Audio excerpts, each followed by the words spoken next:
Hello, my name is J.Speedy. This is my Week 6 Discussion 1 Sexually Violent Predator presentation.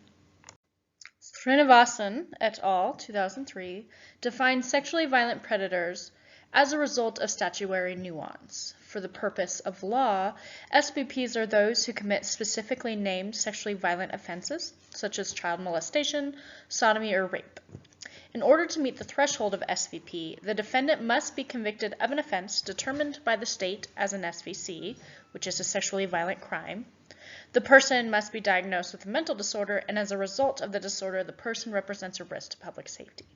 I do want to add the nuance, which we'll get into in the next slide.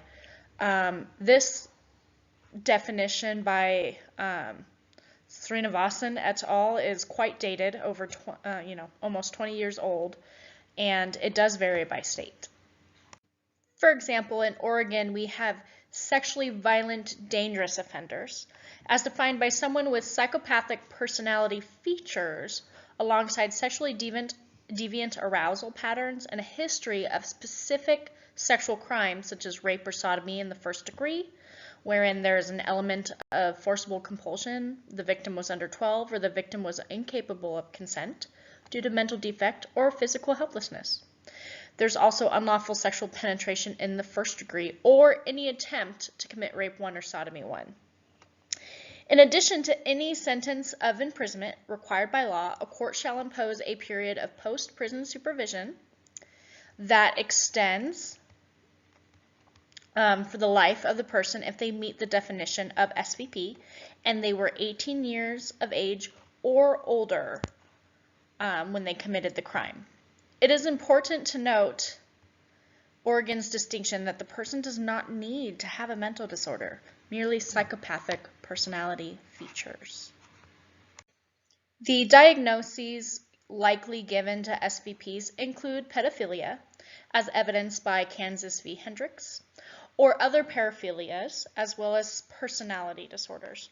Srinivasan et al. 2022 determined that the most common diagnoses are the sexual deviancy disorders, so paraphilic disorders.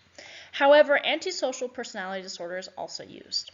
However, as Weinberger et al. 2018 describes, there are many diagnoses that can contribute to SVPs. And as I just discussed in regards to the Oregon statute, it does not necessarily have to be a specific diagnosis, but pathological traits. Nationally, there has been a trend toward a reduction in sexual recidivism. The reasons for this trend are several: high intensity of parole monitoring and restrictions, electronic monitoring of movements, and longer sentences. That comes from Hansen et al. 2018 and Lee et al. 2018. However, Srinivasan et al. 2022 says there are methodological limitations to the studies, describing this trend such as a reduced follow-up period of merely 3 years post-prison release. In reality, studies demonstrate mixed effectiveness across the states. For example, a 2009 study on New Jersey sex offenders revealed a recidivism rate of 10.5%, while a larger study from 2011 on Texas offenders was 3.2%. While commitment is expensive, particularly indefinite commitment, the alternative would be releasing SVPs into the community once their time has been served in prison. Prisons have been deemed inadequate to sufficiently rehabilitate violent sexual offenders before their release. And that comes from Weinberger et al. 2018.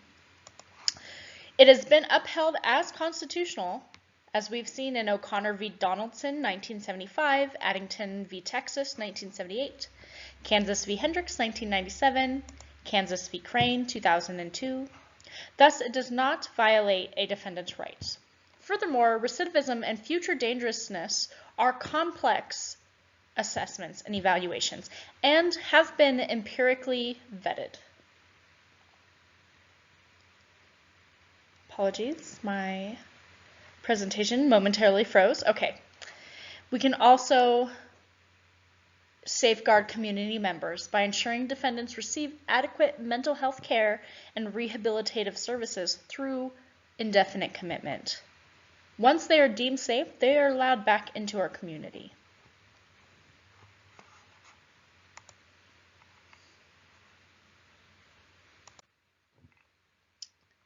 Thank you. These are the references. As always, I'll post them on my comment on the discussion forum.